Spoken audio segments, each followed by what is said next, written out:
प्रिय विद्यार्थियों, अशोक के बौद्ध धर्म की हमने पूर्व में चर्चा की। आज हम चर्चा करेंगे अशोक के धम्म के बारे में। अशोक का धम्म मानव कल्याणकारी धर्म था।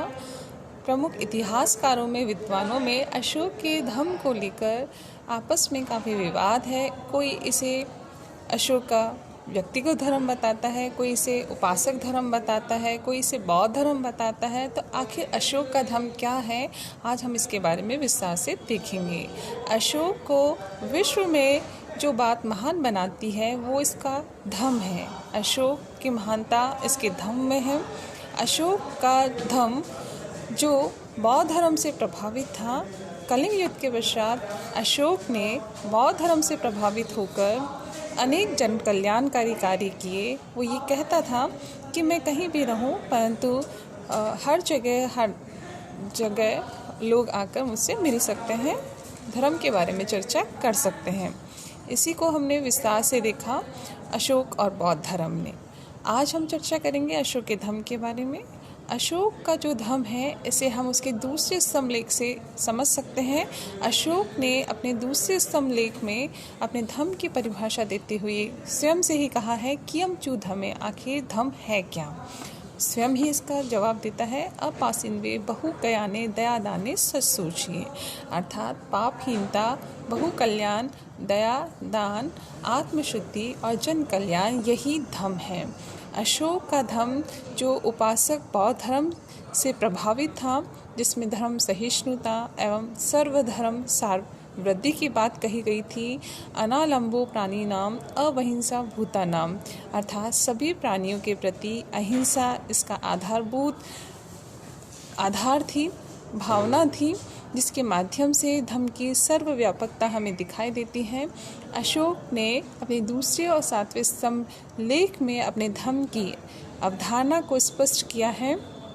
अशोक ने अपनी प्रजा के नैतिक उत्थान के लिए जिन आचारों की एक संहिता तैयार की, उसे ही हम अशोक का धम्म कह सकते हैं। अशोक के धम्म की ये परिभाषा उसने राहुलोवाद सूत से ली थी, जिस पर सिंघालोवाद सूत और लखन सूत का भी प्रभाव हमें देखने को मिलता है। अशोक के धम्म को हम स्पष्ट रूप से दो भागों में बांट सकते हैं। अशोक के धम्म का व्यवहारिक रूप, इसका व्यवहारिक रूप क्या था, और दूसरा ये था कि इसका निषेधात्मक रूप क्या था। अशोक ने अपने धर्म को स्पष्ट करते हुए इसका जो व्यवहारिक रूप हमें दिखाया है वो ये था कि मनुष्य पाप से दूर रहे, विश्व का कल्याण करे, अपने कर्मों को शुद्ध करे, यही धर्म है। अपने माता पिता की सेवा करे, अपने मित्रों, परिचितों, संबंधियों, ब्राह्मणों, श्रमणों, दासों, सेवकों, साधुओं के प्रति उदारता रखे, संयम रखे, दयालुता रखे, सभी के प्रति सम्मान करे, अपने मिलने वालों का आदर करे, यही उसके धर्म का व्यवहारिक रूप है। अशोक का ये कहना था कि कोई भी व्यक्ति बड़ा या छोटा नहीं होता है, उसके कर्म ही उसे बड़ा या छोटा बनाते हैं। हम सबके प्रति सम्मान व्यवहार करके, सभी का आदर करके, सम्मान करके, सेवा करके ही इस धम्म के व्यवहारिक रूप को प्राप्त कर सकते हैं। अशोक ने अपने धम्म का एक निषेधात्मक रूप भी बताया। उग्रता, निष्ठुरता, क्रोध, घमंड करना, ईर्ष्या, ये सभी पाप है। आसीनव नाम दिया इसे, और उसने ये कहा कि आत्मनिरीक्षण से ही मनुष्य इनसे मुक्ति पा सकता है। इस तरह से हम देखें तो अशोक के धम्म के दो रूप जो हमें दिखाई दिए, व्यवहारिक रूप और निषेधात्मक रूप। निषेधात्मक रूप और व्यवहारिक रूप को हम मूलतः कर्मकांड मूलक और आचार मूलक कह सकते हैं। कर्मकांड जिसमें दिखावा होता है, और जो हमारे आज के धर्म का व्यवहारिक रूप है, मंदिर जाना, पूजा पाठ करना, ये कर्मकांड मूलक धर्म के रूप में हम इसको देख सकते हैं। और आचार मूलक रूप वो होता है जिसमें धर्म मंगल पर बल दिया जाता है, अर्थात आचार व्यवहार पर बल दिया जाता है कि लोग अपने कार्यों से दूसरों के प्रति किस तरह का व्यवहार करते हैं। ये आचार मूलक धर्म की अभिकल्पना है। इस तरह से हम देखें तो अशोक ने अपने धम्म के माध्यम से जन सेवा तथा परोपकारिता के कार्यों को बल दिया। अशोक का ये कहना था, उसने जो जनहितकारी कार्य किए जो उसको महान बनाते हैं।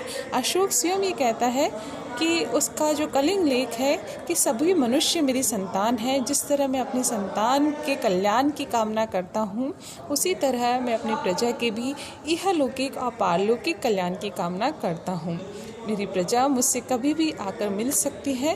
और अशोक ने अपने इस धम्म के माध्यम से उसने अपने आनंद को, अपने सुख को त्यागा और हमेशा वो प्रजा के कल्याण के लिए, लोक कल्याण के लिए खड़ा रहता था।